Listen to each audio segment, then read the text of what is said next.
Good afternoon, everyone. So this is Chemistry Live class, and today we'll be considering electrolysis and electrochemical cells. I'm sure we are familiar with this topic. So let's start off with electrolysis. Chemical reaction is the reaction between reactants to give products, right? So chemical reactions are either spontaneous or non-spontaneous. When a chemical reaction is spontaneous, delta G is positive. When a chemical reaction is not spontaneous, delta G is negative. And when it is not spontaneous, usually, in order to foster the reaction, electric current is applied. That process of applying electric current is electrolysis. So by definition, electrolysis is the chemical decomposition by the passage of electric current through the molten or solution form of a compound. Let me take that again. Electrolysis is the chemical decomposition of a compound by passing electric current through the solution or the molten state of a compound. That means a compound like NaCl would then dissociate, right? So let me draw an electrolytic cell. So it's basically like this. Then you have an electrode, another electrode, flow of electric current, right? One is called cathode, the other is called anode. Around the anode, you have the negative charge. Around the cathode, you have the positive charge. Then, a solution.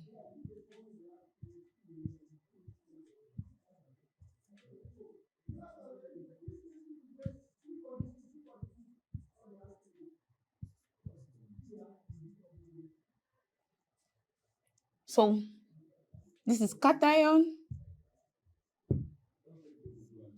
anion, electrolytes,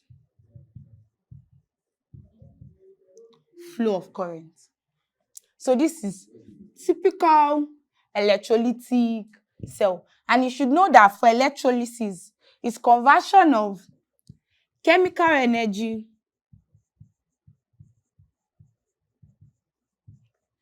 to electrical,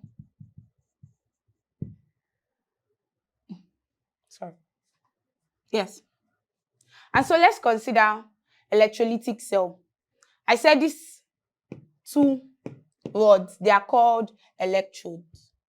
And so we'll be defining them after the other. The solution is electrolytes. So this solution that is electrolyte conducts the flow of electric current. Electrolytes conduct the flow of electric current.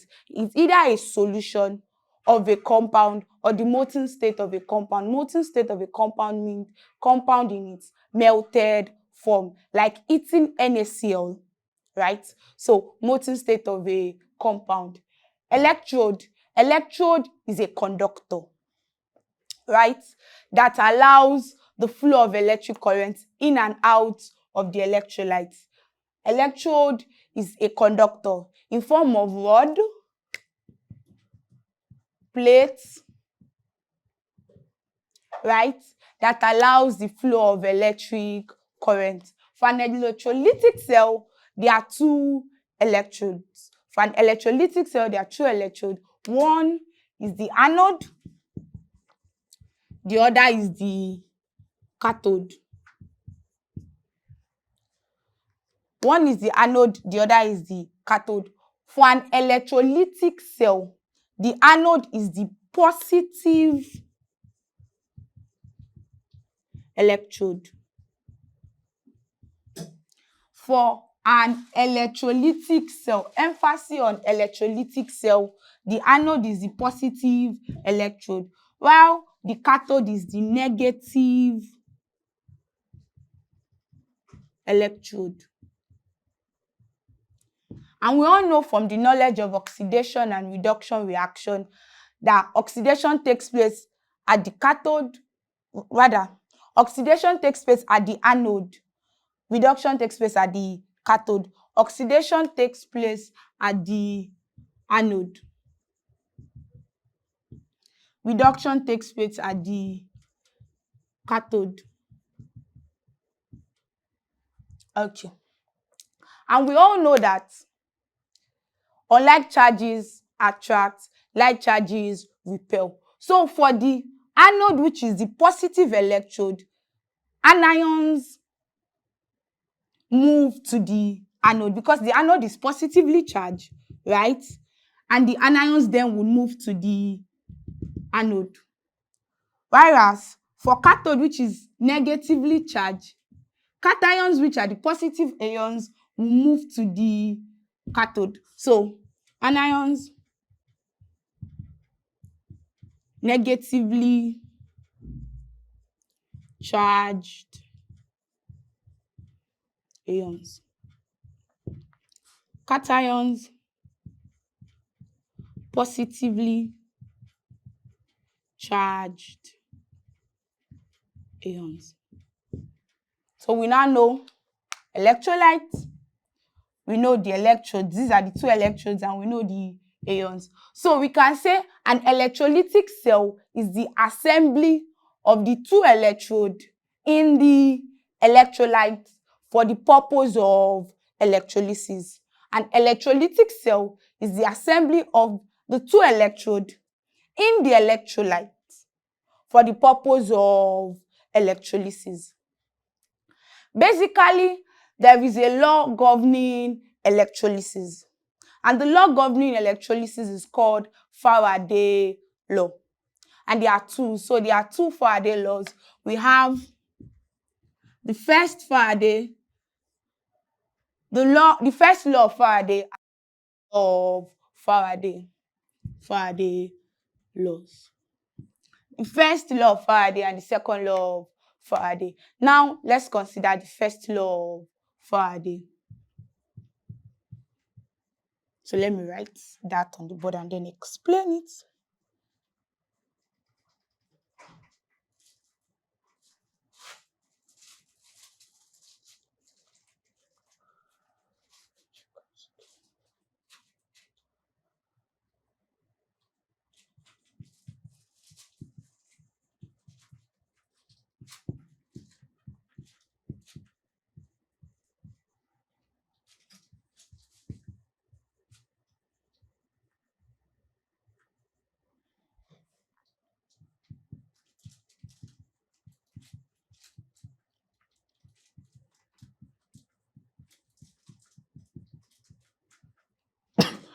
Excuse me.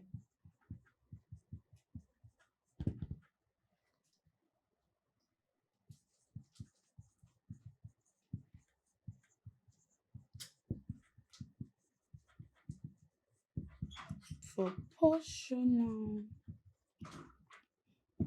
to the quantity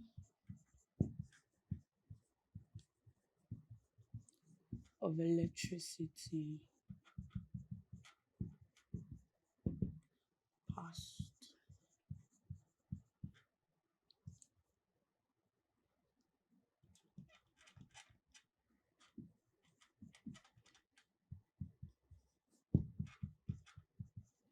through the electrolyte.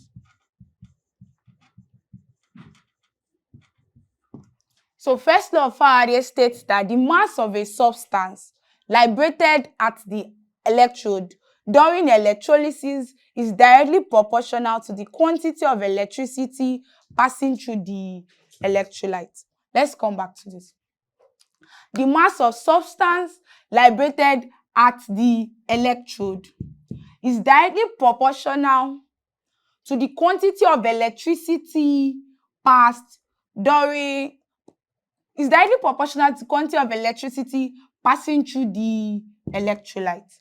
From that statement, we know that M, which is the mass, is directly proportional to Q, which is quantity of electricity. M, which is the mass, directly proportional to Q, which is quantity of electricity. Don't forget that for an electrolytic cell, is the conversion of electrical energy to chemical energy. Conversion of electrical energy to chemical energy. In order to change this sign, we can write it as M equals to EQ, where E is a constant, right? M is mass and is measured in grams. Q is quantity of electricity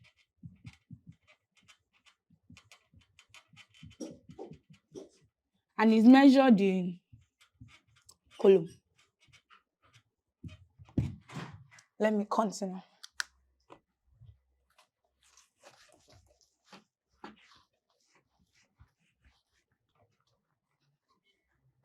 So we now know that M is equals to EQ, right?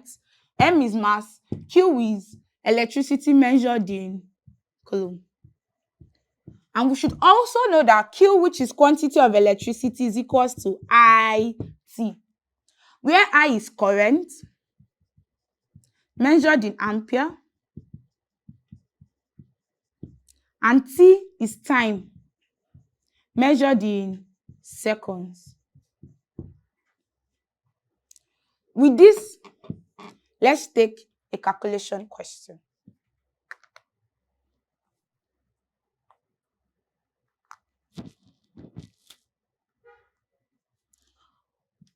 What quantity of electricity is consumed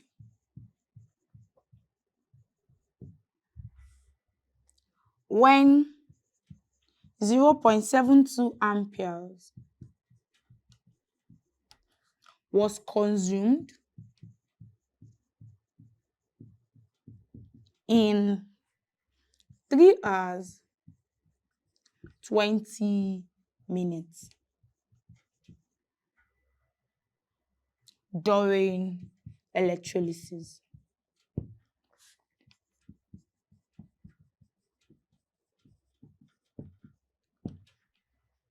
The question says what quantity of electricity is consumed when 0.72 amperes was consumed in 3 hours 20 minutes during electrolysis. From this question, we are given current in ampere, that is I, right?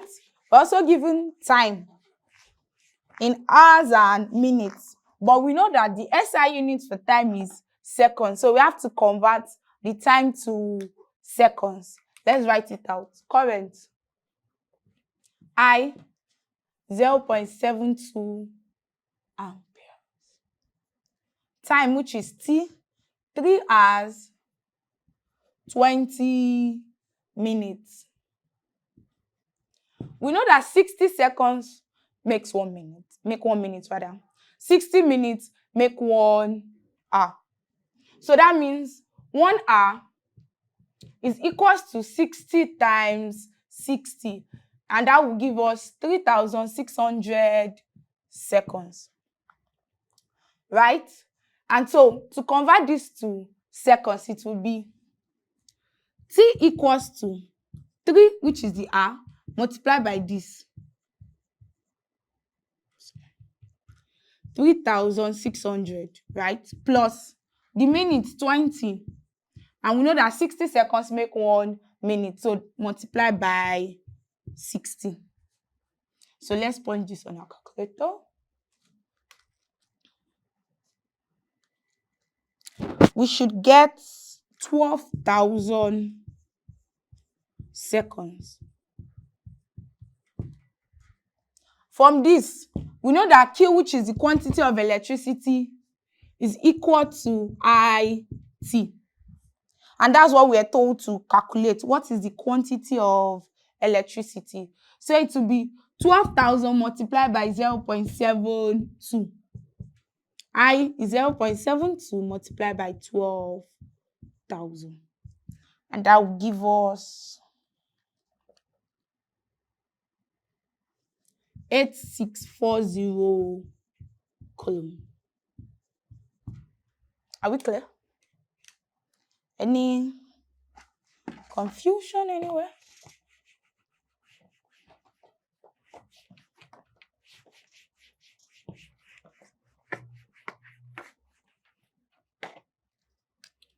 Okay, we are still talking about Faraday. So let's talk about the quantity of electricity required to liberate 1 mole of an ion. The quantity of electricity required to liberate 1 mole of an ion. You know, elements generally, you have monovalent elements, divalent elements, trivalent elements. Like your group 1 element, sodium. This is monovalent, right? Group 2 elements, example, magnesium.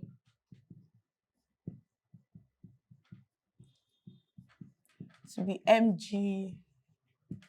Trivalent element, aluminium. L3 plus Al. So let's come back. Quantity of electricity used to liberate 1 mole of an ion. So the quantity of electricity used to liberate 1 mole of a singly charged ion is 96500 coulomb. The quantity of electricity that is required to liberate a singly charged, 1 mole of a singly charged ion is this. Don't forget, Q is quantity of electricity and is measured in coulomb. And that's why this C is here. And this is equivalent to 1 Faraday. 1 Faraday. This is for singly charged ion. And that would be your monovalent element, right? So the quantity of electricity used to liberate 1 mole of a singly charged ion is 96,500 coulomb, which is equal to 1 Faraday. Let's consider for a divalent element. So the quantity of electricity that will liberate 1 mole of a doubly charged ion would be 2 times this value. So it will be 2 times 96500 coulomb, and that is equivalent to 2 Faraday. Likewise, for a trivalent, it will be 3 times 96500 equals to 3 Faraday. So we can say 1 Faraday is equals to 96500 coulomb. So if you agree on that, I can then say that 1 Faraday is equals to 96500 coulomb. That's 96,500 coulomb. And is also equals to 1 mole of electron. Since that is the quantity of electricity that would liberate 1 mole of a singly charged ion, right? And is also equal to Avogadro's constant, which is 6.02 times 10 raised to power 23. This is for a singly charged ion. So for a divalent element, 2 Faraday will liberate 1 mole of that ion, not 2 moles, but 1 mole. This 2 is because it is divalent, and that 3 is because it is trivalent. Let's consider a calculation question.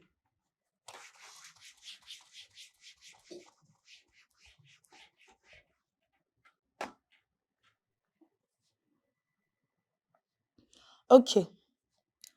What is the quantity of chlorine in moles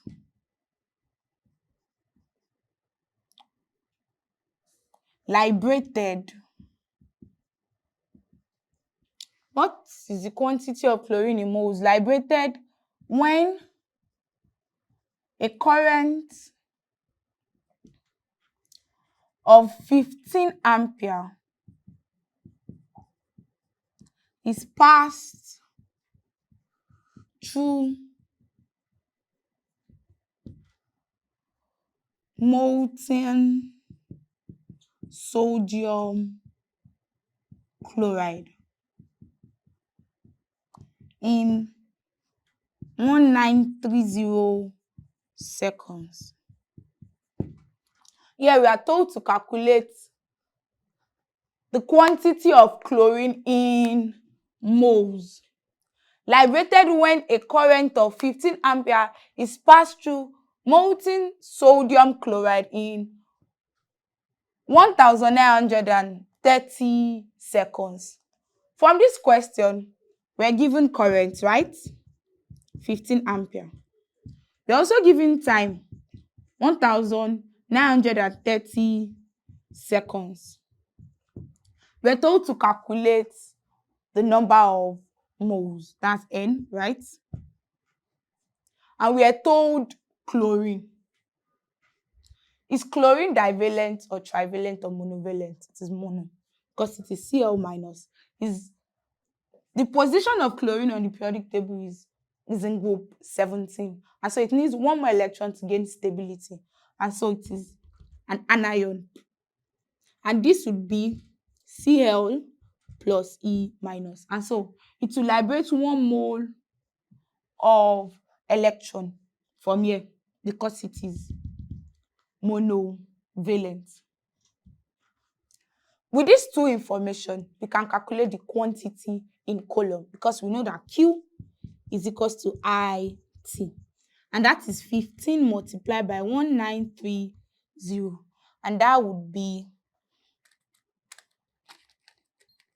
15 multiplied by 1930.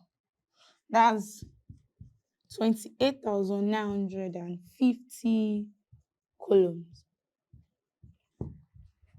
Right, we've gotten this. Let's now go back. We know that 1 Faraday, which is equals to 96500 coulomb, would liberate 1 mole of electron. And we're told this quantity of electricity. Therefore, that quantity of electricity, which is 28,950 coulomb, will liberate a certain mole of electron. And that mole, that's what we are required to give in the question. So this is X. So let's cross multiply. X will then be equals to 28950 divided by 96500. 28950 divided by 96500. And X is equals to 0.